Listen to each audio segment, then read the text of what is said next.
Hello friends, कैसे हो आप सब लोग। आई होप आप सभी अच्छे होंगे। इस क्लास में हम यूक्लिड विभाजन एल्गोरिदम पर बेस्ड क्वेश्चंस करेंगे। यूक्लिड विभाजन एल्गोरिदम,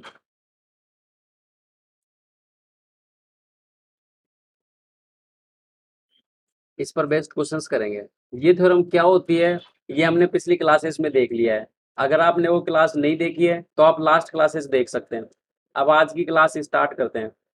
फर्स्ट ऑफ ऑल ये देखते हैं हम किन क्वेश्चंस को करने के लिए किन किन बातों का पता होना चाहिए हमें। तो इसमें एक तो आता है डिवीजन। डिवीजन का पता होना चाहिए, भाग। और एक कॉन्सेप्ट आता है इसमें, जैसे अपने पास ये दो कंटेनर हैं, ये मिल्क के कंटेनर हैं अपने पास दो। इसमें 30 लीटर मिल्क आता है और एक कंटेनर है अपने पास, ये हो गया 55 लीटर का कंटेनर है। अब अपने को एक ऐसा मैक्सिमम साइज का जार लेना है। ये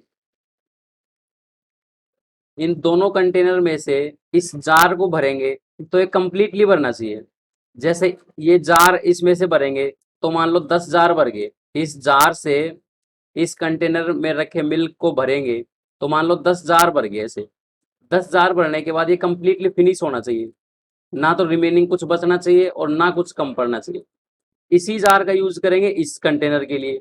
इसमें भी वही सिचुएशन होनी चाहिए कि ये कंप्लीटली फिनिश हो जाना चाहिए।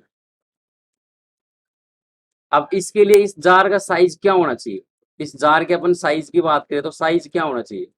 इस जार का साइज होगा इन दोनों का HCF। अब HCF कैसे निकालेंगे, 30 के फैक्टर कर लेंगे। तो 30 के फैक्टर क्या हो जाएंगे, 2 × 3 × 5। 55 के फैक्टर कर लेंगे, इसका हो जाएगा 11 × 5। अब दोनों में से कॉमन फैक्टर क्या है, 5। यहाँ पे HCF मिल गया अपने को 5।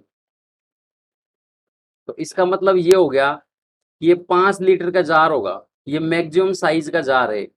ये मैक्सिमम 5 लीटर का ले सकते हैं अपन। तो 5 लीटर का ले लेंगे ना, तो ये दोनों कंप्लीटली जैसे इस कंटेनर में रखे मिल्क को इससे भरेंगे तो ये कंप्लीटली भर लेगा। और ऐसे ही इसको भरेंगे तो ये दोनों सेम कंडीशन फॉलो करेंगे। अब जैसे यहाँ इसके लिए देखें अपन, या इस 30 लीटर वाले के लिए देखें, ये 5 लीटर का जार है अपने पास। तो 30 लीटर को भरेंगे तो कितने टाइम भर जाएगा, ये 6 जार भर जाएंगे। और यहाँ पे कितने जार भर जाएंगे, यहाँ पे 11 जार भर जाएंगे। तो ये कंप्लीटली फिनिश हो जाएगा। यहाँ पे 6 जार भरेंगे तो ये कंप्लीटली फिनिश हो जाएगा 6 जार में, और यहाँ पे 11 में कंप्लीटली फिनिश हो जाएगा। एक अपन को ये कॉन्सेप्ट पता होना चाहिए। अब नेक्स्ट क्वेश्चंस करते हैं। क्वेश्चंस में एग्जांपल फर्स्ट है, ये कहता है 81 और 237 का महत्तम समापवर्तक यानी कि HCF ज्ञात करो यूक्लिड विभाजन विधि से। तो इसमें क्या करते हैं अपन, हल देखते हैं। सबसे पहले देखते हैं इनमें से बड़ा बड़ा कौन सा है। तो यहाँ हो जाएगा 237 इज ग्रेटर देन 81। अतः यूक्लिड विभाजन विधि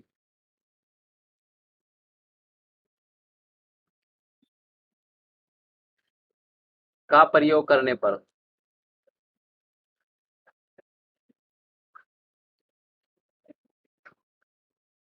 237 is equal to 81 into 2 plus 75। ये तो रिमाइंडर बच गया अपने पास, और ये डिवाइजर है। ये अपने पास स्टेप फर्स्ट हो गया। अब स्टेप सेकंड देखते हैं अपन। यहाँ R बराबर 75 है, जो कि नॉट इक्वल टू 0। अतः जब तक R 0 नहीं हो जाएगा, जब तक इस प्रोसेस को अपन आगे बढ़ाते रहेंगे। अब यहाँ पे R 0 नहीं हुआ तो अब लगाएंगे अपन 81 और 75 में। अतः 81 और 75 पर यूक्लिड विभाजन विधि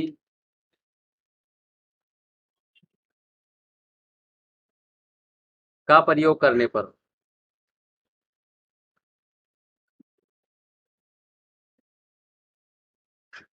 यहाँ पर अपने को मिल जाएगा 81 is equal to 75 into 1 plus 6। Next देखते हैं इसमें, नेक्स्ट देखते हैं स्टेप 3। अगेन पुनः r इज इक्वल टू 6 जो कि नॉट इक्वल टू 0 है, अतः 75 और 6 के लिए यूक्लिड विभाजन विधि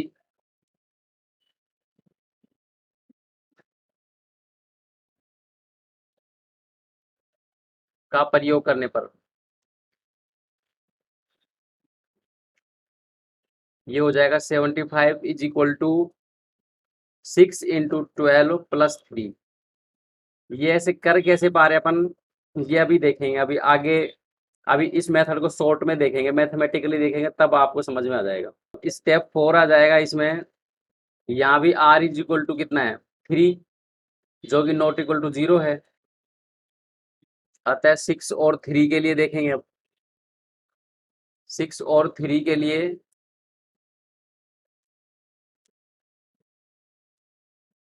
विभाजन विधि का प्रयोग करने पर यह आ जाएगा 6 is equal to 3 into 2 plus 0। यहाँ पे अपने को मिल गया r is equal to 0, remainder 0 मिल गया अपने को यहाँ पर। अतः जो रिक्वायर्ड एचसीएफ है अपने को, अर्थात 81 और 237 का एचसीएफ हो जाएगा 3। यहाँ का जो डिवाइजर बचेगा लास्ट में वो हो जाएगा एचसीएफ। यहाँ पे डिवाइजर 3 है तो ये हो गया अपने पास एचसीएफ। अब इस चीज को मैथमेटिकली देखते हैं अपन। यहाँ अपने पास दो नंबर है 81 और 237। तो सबसे पहले तो अपन ने इनमें से बड़ा देख लिया, बड़ा कौन सा है, तो ये हो गया, बड़ा हो गया 237 81 से बड़ा हो गया। अब 237 को 81 से डिवाइड करेंगे, ये कितने टाइम चल जाएगा, ये 2 टाइम चल जाएगा, तो ये आ गया अपने पास 162। ये अपने पास बच गया 5 और ये बच गया 7। अब ये जो रिमाइंडर है और ये डिवाइजर है, अब इस रिमाइंडर से इस डिवाइजर को भाग करेंगे तो यहाँ पे ये कर देंगे। 75 से दिया 1 टाइम गया, ये 75 आ गया। यहाँ कितना बच गया, ये बच गया 6। फिर 6 से डिवाइड करेंगे 75 को, ये गया 12 टाइम, ये हो गया 72। रिमेनिंग ये बच गया अपने पास 3। अब इस 3 से डिवाइड करेंगे इस 6 को, ये 2 टाइम गया, 6 आ गया, रिमाइंडर 0 बच गया। अब जब रिमाइंडर 0 बच गया, इस केस में जो डिवाइजर होगा, भाजक होगा, वही क्या हो जाएगा अपने पास एचसीएफ। तो यहाँ डिवाइजर है 3, इसका मतलब एचसीएफ 3 हो गया। अब ये जो प्रोसेस है इसी को ऐसे लिख देते हैं। यहाँ अपने पास ये डिवाइजर हो गया, ये डिविडेंड हो गया, ये कोसेंट और ये रिमाइंडर। तो अपन लिख देंगे भाज्य 237 is equal to 81 into 2, 81 into 2 plus 75। अब नेक्स्ट इस वाले पार्ट में देखेंगे तो 81 is equal to 75 into 1 plus 6, 75 into 1 plus 6। Next इस वाले पार्ट में देखेंगे 75 is equal to 6 into 12 plus 3, 6 into 12 plus 3। Next इस वाले पार्ट में देखेंगे अपन 6 is equal to 3 into 2 plus 0, ये 0 बच गया। तो यहाँ का जो डिवाइजर है 3, ये हो गया अपने पास एचसीएफ 3। इसी चीज को अपन ने यहाँ पे थ्योरेटिकली देखा है। ये हो गया, ये हो गया, ये हो गया, ये हो गया, एचसीएफ आ गया 3। अब नेक्स्ट देखते हैं एग्जाम्पल 2। किसी परेड में 616 सदस्यों वाली एक सेना की टुकड़ी को 32 सदस्यों वाले एक आर्मी बैंड के पीछे मार्च करना है। तो दोनों समूहों को समान संख्या वाले स्तंभों में मार्च करना है। उन स्तंभों की मैक्सिमम संख्या बतानी है। अब सबसे पहले इस क्वेश्चन को समझते हैं। ये क्वेश्चन ये बोल क्या रहा है? इसमें ये जो 32 हैं ये तो आर्मी बैंड वाले हैं। अपने पास 32 तो हो गए आर्मी बैंड वाले, और 616 ये हो गए, ये सेना की टुकड़ी है।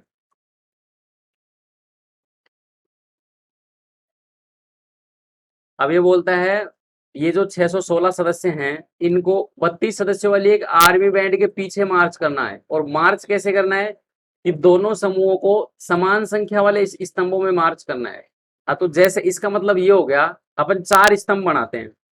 यहाँ पे आर्मी बैंड वाला एक कैंडिडेट है, एक कैंडिडेट यहाँ पे आर्मी बैंड वाला है, एक कैंडिडेट यहाँ पे है, एक कैंडिडेट यहाँ पे है। यहाँ पे कितने स्तंभ बना दिए? 4 स्तंभ बना दिए अपन ने।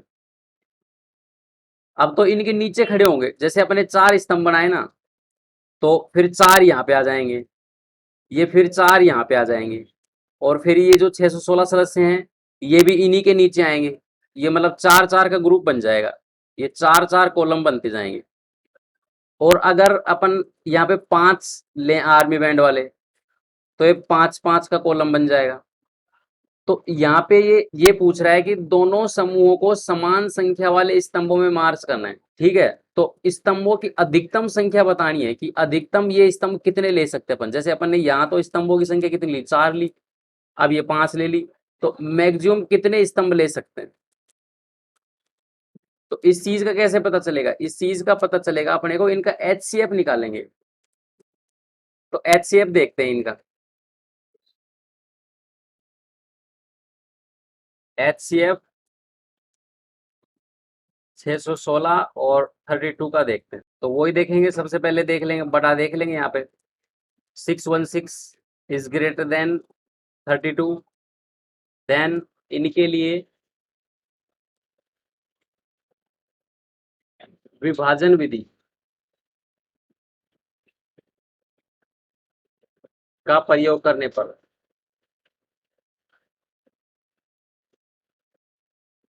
तो ये हो जाएगा 616 is equal to 32 into 19 plus 8। यहाँ पे अपने को मिल गया R इज इक्वल टू 8, जो कि नॉट इक्वल टू 0 है। अतः उन्हें विभाजन विधि का प्रयोग करने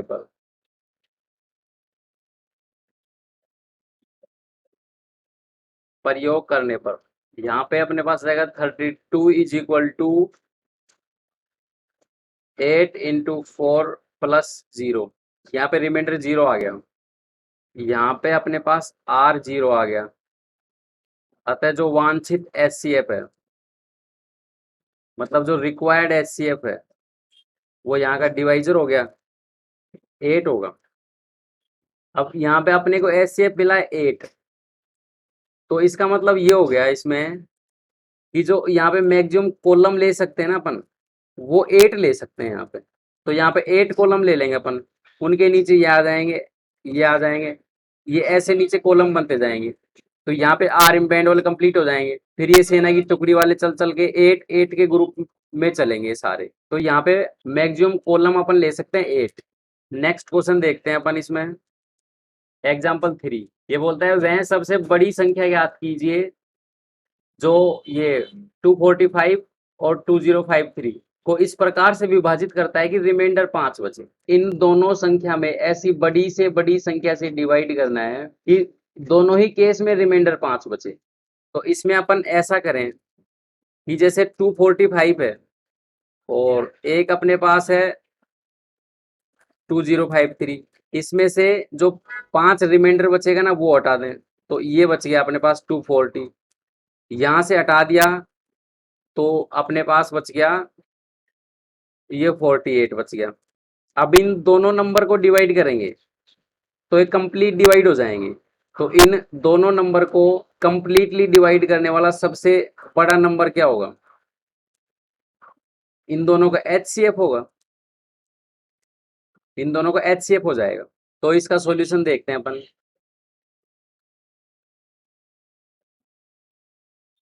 हल देखते हैं इसमें। 245 और 2053 को विभाजित करने पर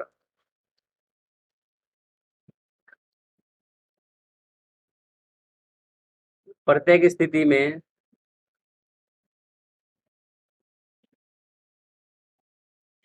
5 शेषफल प्राप्त होता है।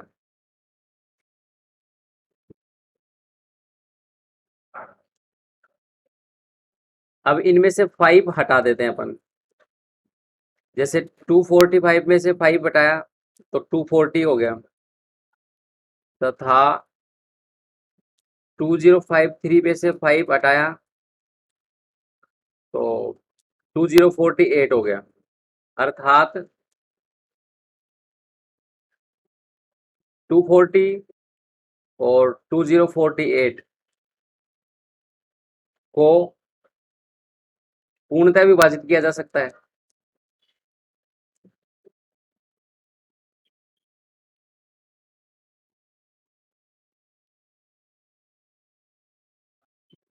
अब 240 और 2048 का HCF निकालते हैं अपन, इससे यूक्लिड विभाजन विधि से। यूक्लिड विभाजन विधि से तो अपन सबसे पहले तो ये देख लेंगे, यहाँ पे 2048 बड़ा है 240 से, तो इसमें हो जाएगा 2048 इज इक्वल टू 240, ये 8 टाइम जाएगा डिवाइड, रिमाइंडर बचेगा 128। नेक्स्ट देखते हैं 240 और 128 में 240 को डिवाइड करेंगे 128 से, तो ये डिवाइड जाएगा अपने पास 1 टाइम और रिमाइंडर बचेगा 112। नेक्स्ट देखते हैं 128 is equal to 112 into 1 plus 16। फिर देखेंगे 112 और 16 में 112 is equal to 16 into 7 plus 0। यहाँ पे रिमाइंडर 0 बच गया अपने पास। यहाँ r इज इक्वल टू 0 हो गया, अतः जो HCF हो जाएगा महत्तम समापवर्तक, वो कितना हो जाएगा, यहाँ का डिवाइजर क्या आएगा 16, तो ये हो जाएगा 16। अतः वो सबसे बड़ी से बड़ी संख्या है ना, सबसे बड़ी से बड़ी संख्या 16 होगी। नेक्स्ट करते हैं क्वेश्चन 4 है, इसमें बोलता है निम्नलिखित संख्या युग्मों का यूक्लिड विभाजन विधि द्वारा HCF ये फाइंड करो। तो इसमें सबसे पहले देख लें फर्स्ट, तो फर्स्ट देखते हैं 210 और 55 का। तो यहाँ पे सबसे पहले क्या देखेंगे, 210 इज ग्रेटर देन 55, यानी कि 210 बड़ा है 55 से। अतः 210 और 55 के लिए यूक्लिड विभाजन विधि का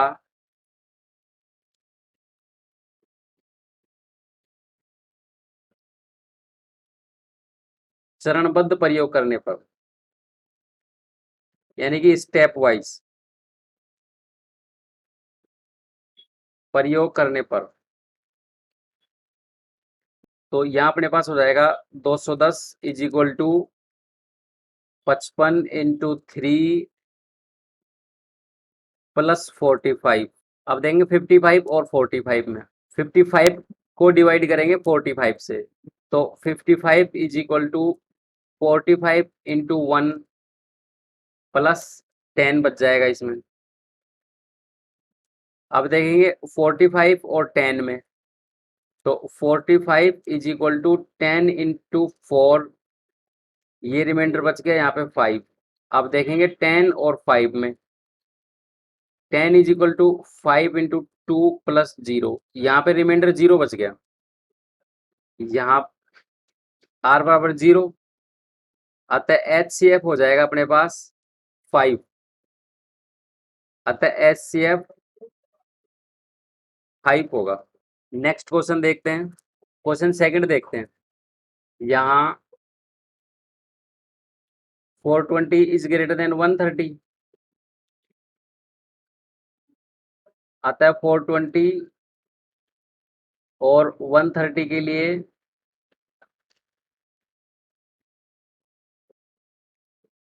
विभाजन विधि का स्टेप वाइज प्रयोग करने पर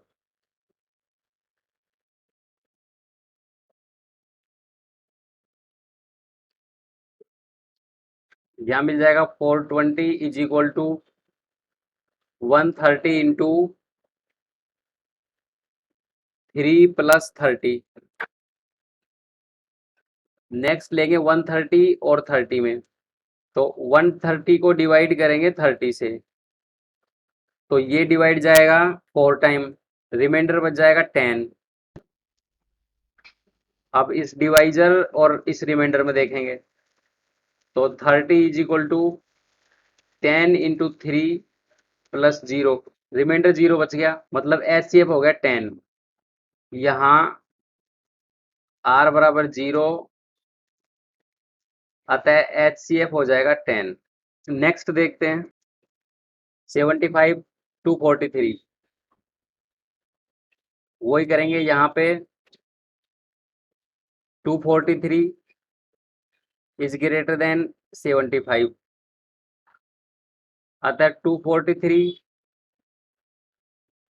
और 75 के लिए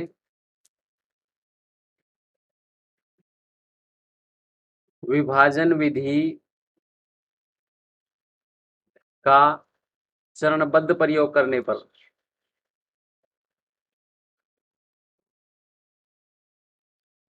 यहाँ मिल जाएगा अपने को 243 is equal to 75 into 3 plus 18।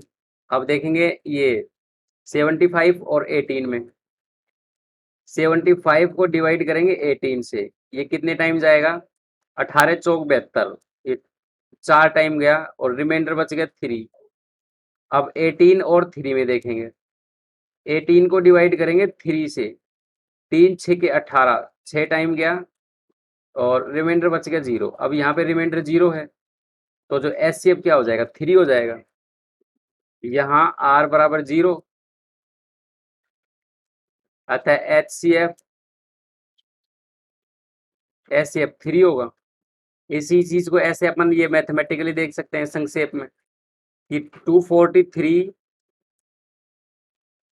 और ये 75 के लिए 243 को डिवाइड करेंगे 75 से,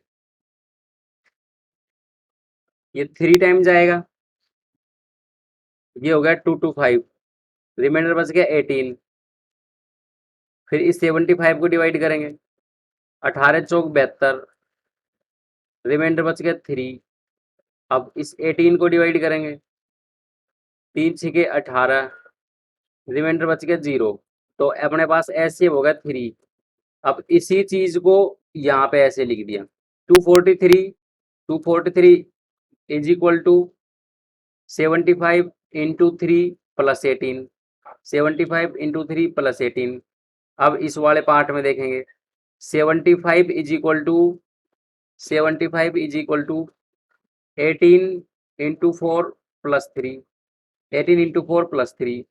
अब नेक्स्ट पार्ट में देखेंगे 18 is equal to 3 into 6 plus 0, 18 is equal to 3 into 6 plus 0, remainder 0, H C F 3, divisor, last divisor. Next question करते हैं 135 225। वही करेंगे सबसे पहले यहाँ पर 225 इज ग्रेटर देन 135, अतः 225 135 के लिए यूक्लिड विभाजन विधि का प्रयोग करने पर यह आ जाएगा अपने पास 225 is equal to 135 into 1 plus 90। अब इन दोनों में देखेंगे, इस डिवाइजर और इस रिमाइंडर में। 135 is equal to 90 into 1 time जाएगा, रिमाइंडर बच गया 45। अब 90 और 45 में देखेंगे, 90 इज इक्वल टू 45 से डिवाइड करेंगे 90 को तो 2 टाइम जाएगा, रिमाइंडर 0 बचेगा। इस केस में जो डिवाइजर है वो हो जाएगा HCF। वही करेंगे यहाँ पे R बराबर 0, अतः जो रिक्वायर्ड HCF हो जाएगा वो हो जाएगा 45। इसी चीज़ को ऐसे देखें अपन, 2 to 5 को डिवाइड करेंगे 135 से। जो अपन सिंपल डिवाइड करते हैं वही डिवाइड कर रहे हैं। 1 टाइम डिवाइड करेंगे 135, यहाँ पे कितना बचेगा 90। अब 90 से डिवाइड करेंगे 135 को, यहाँ भी 1 टाइम जाएगा 90, 45 बच गया।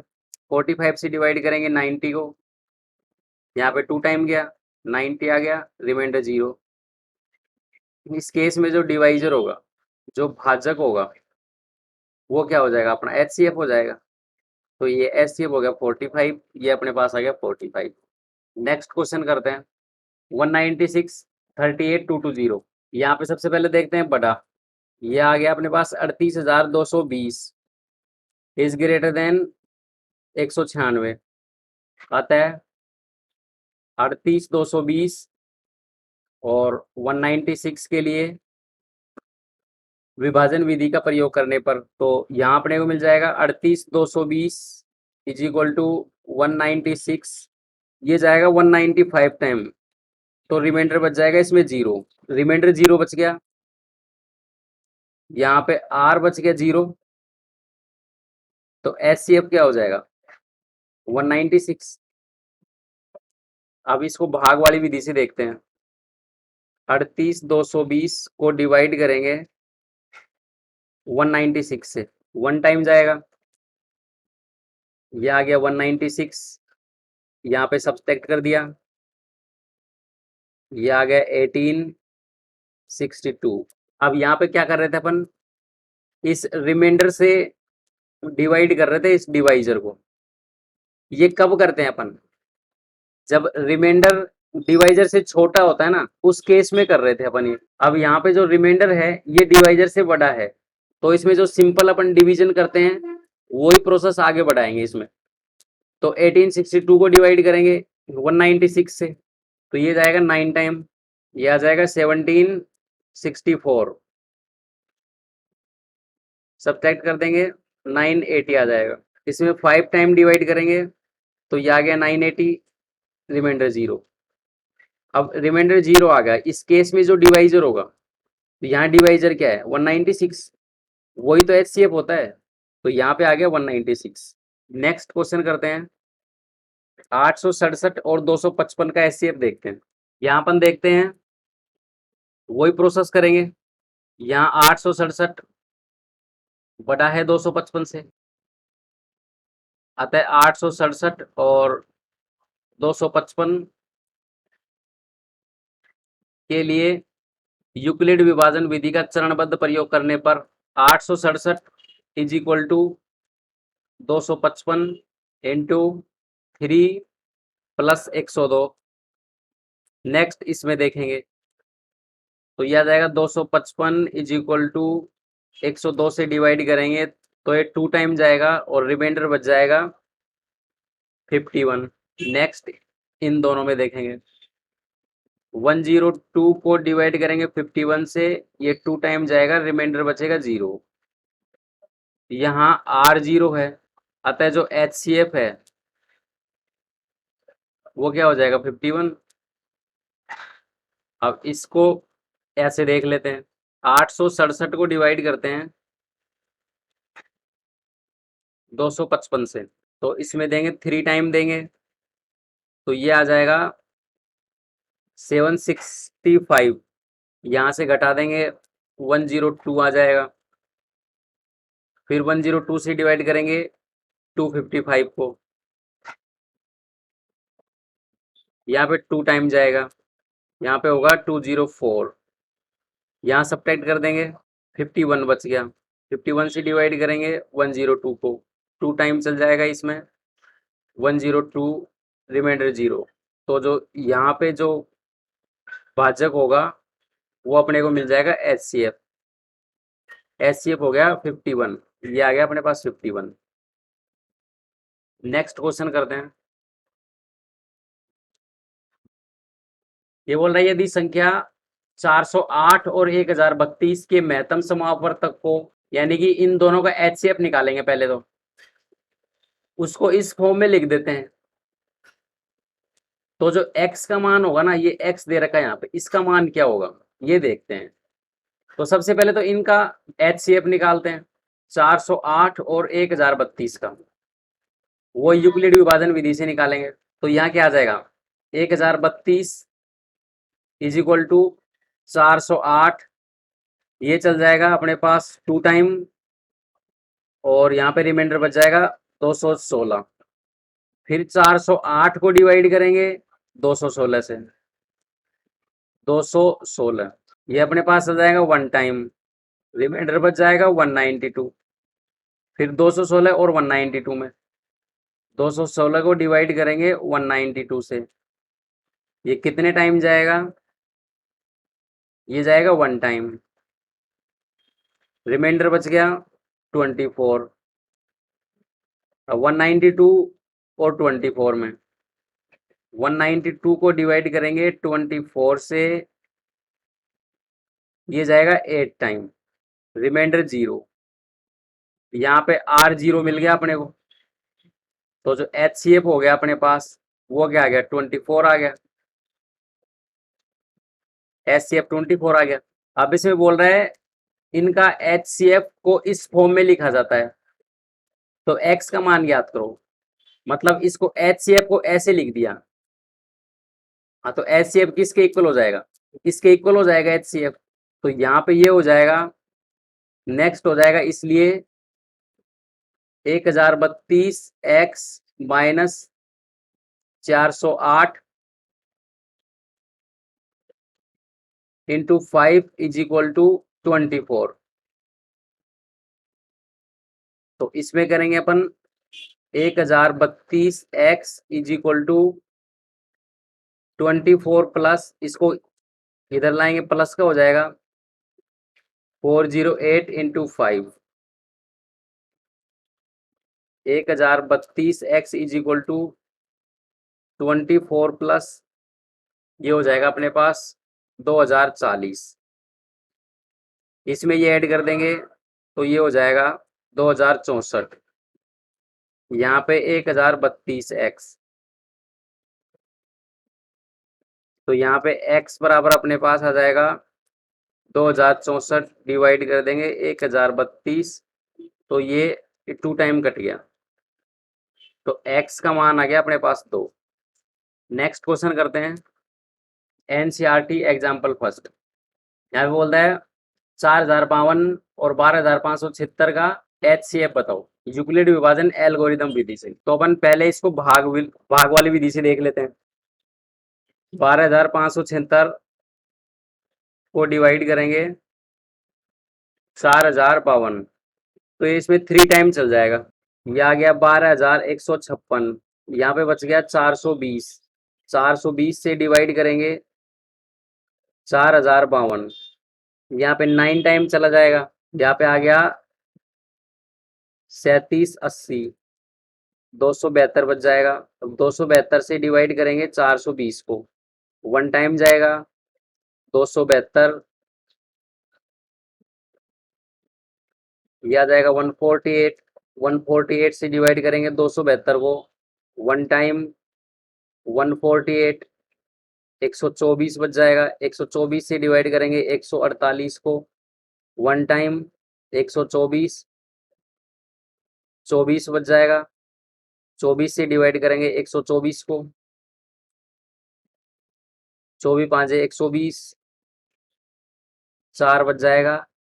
अब 4 से डिवाइड करेंगे 24 को, ये हो जाएगा 4 छीके 24, रिमाइंडर 0। इस केस का जो डिवाइजर है वो हो जाएगा अपने पास HCF। 4। अब इसी चीज को अपन यहाँ पे थ्योरेटिक ये लिख देते हैं, 12,576 बराबर 4,052, 12,576 बराबर 4,052 into 3 plus 420 into 3 plus 420। Next करते हैं, 4,052 बराबर 420 इंटू 9 प्लस 272। यह आ जाएगा 4,052 बराबर 420 इंटू 9, 420 इंटू 9 प्लस 272। नेक्स्ट आ जाएगा 420 is equal to 272 into 1 plus 148, 272 into 1 plus 148। Next आ जाएगा 272 is equal to 148 into 1 plus 124, 148 into 1 plus 124। Next आ जाएगा इसमें 148 is equal to 124 into 1 plus 24, 124 into 1 plus 24। Next आ जाएगा इसमें 124 is equal to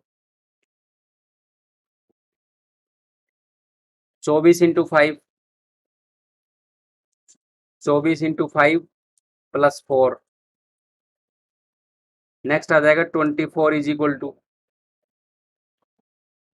4 into 6 plus 0, 4 into 6 plus 0, remainder 0 आ गया, तो HCF आ गया 4।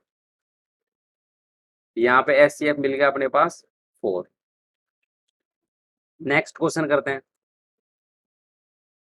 ये एग्जाम्पल 4 है NCERT। एक मिठाई विक्रेता के पास 420 काजू की बर्फियां हैं और 130 बादाम की बर्फियां हैं। वह इनके कितने ऐसी डेयरियां बनाना चाहता है, इनके स्टैक्स लगाएगा वो, कि प्रत्येक स्टैक्स में है ना बर्फियों की संख्या समान रहे और स्टैक्स जो हैं वो ट्रे में और जो स्टैक्स हैं वो परात में यानी कि ट्रे में वो न्यूनतम स्थान घेरें। इस काम के लिए प्रत्येक स्टैक्स में कितनी बर्फियां रखी जानी चाहिए। तो पहले क्वेश्चन समझते हैं। जैसे ये अपने पास एक ट्रे हो गई, अब इसमें क्या करता है, अपने पास दो टाइप की बर्फियां हैं, 420 तो काजू की बर्फियां हैं और 130 पीस है बादाम की बर्फी की। अब इनको यहाँ पे स्टैक्स बनाना चाहता है, वो यहाँ पे स्टैक्स लगाएगा, यहाँ पे ढेर करेगा, इनको टुकड़ों में ढेर करेगा।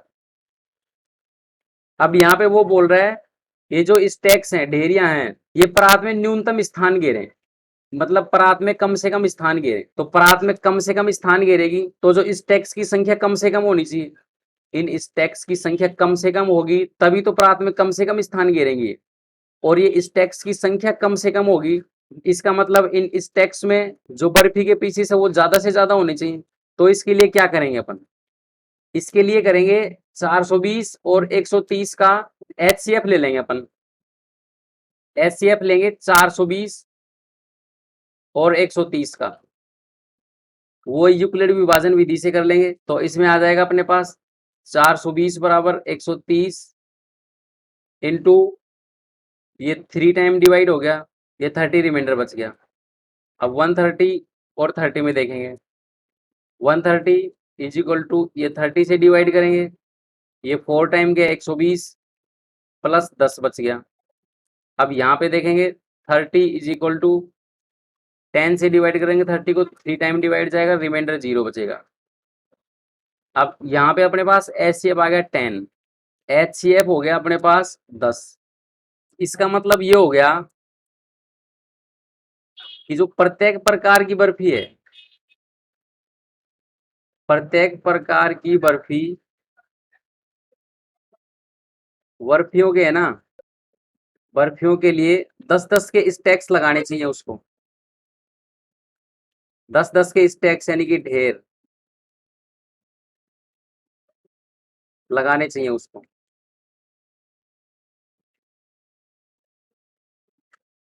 मतलब ये हो गया, जैसे इस परात में ये स्टैक्स लगा रहे हैं अपन। अब इस परात में ये जो स्टैक्स लगा रहे हैं, ये कम से कम स्थान घेरना चाहिए। तो इसके लिए क्या करेंगे, कम से कम स्थान घेरने के लिए जो स्टैक्स की संख्या कम से कम होनी चाहिए। अब जैसे यहाँ पे कितने लगा दिए अपने, 6 लगा दिए, यहाँ पे 7 ये लगा देंगे, 7वां। तो इन्होंने ज्यादा स्थान घेर लिया परात में। ये एक और लगा दिया तो और ज्यादा स्थान घेर लिया। ये एक और स्टैक लगा दिया तो और ज्यादा स्थान कवर कर लिया यहाँ पे। तो जितने ज्यादा स्टैक्स लगाते जाएंगे, ये ज्यादा स्थान कवर करते जाएंगे परात में। और अपने को क्या करना है, अपने को इनके द्वारा कवर्ड जो स्थान है उसको न्यूनतम रखना है। इसका मतलब क्या हो गया कि जो स्टैक्स है कम से कम होने चाहिए, ये स्टैक्स कम से कम होने चाहिए। तो स्टैक्स कम से कम होने चाहिए, इसका मतलब ये होगा कि स्टैक्स में जो बर्फियों की संख्या है वो ज्यादा से ज्यादा रखेंगे, और ज्यादा से ज्यादा रखेंगे। और जो दोनों टाइप की बर्फियां है ना, उनको सेम रखना पड़ेगा। इसके लिए अपन निकालते हैं इनका HCF। तो यहाँ पे HCF आ गया 10 अपने पास। तो जो स्टैक्स में जो बर्फियों की संख्या है ना, 10-10 के ढेर लगा देंगे इसमें, 10-10 पीस के स्टैक्स बना देंगे। तो ये जो स्टैक्स की संख्या है ना, ये कम से कम हो जाएगी। और स्टैक्स की संख्या कम से कम हो गई, तो जो परात में यानी कि इस ट्रे में इन स्टैक्स के द्वारा जो कवर्ड स्पेस है वो भी न्यूनतम हो जाएगा। तो यहाँ पे आ गया अपने पास ये 10 आ जाएगा। 10-10 पीसेस के स्टैक्स लगाने चाहिए उसको। यहाँ पे अपने जो क्वेश्चन है ये कंप्लीट हो गए। अब देखते हैं नेक्स्ट क्लास में क्या करेंगे अपन। नेक्स्ट क्लास में अपन करेंगे अंक गणित की मूलभूत प्रमेय। अंक गणित की मूलभूत प्रमेय करेंगे नेक्स्ट क्लास में अपन। अगर आपको क्लास समझ में आ रही है तो चैनल को सब्सक्राइब कर लें, जिससे नेक्स्ट क्लास की नोटिफिकेशन आपको मिल सके। Thank you.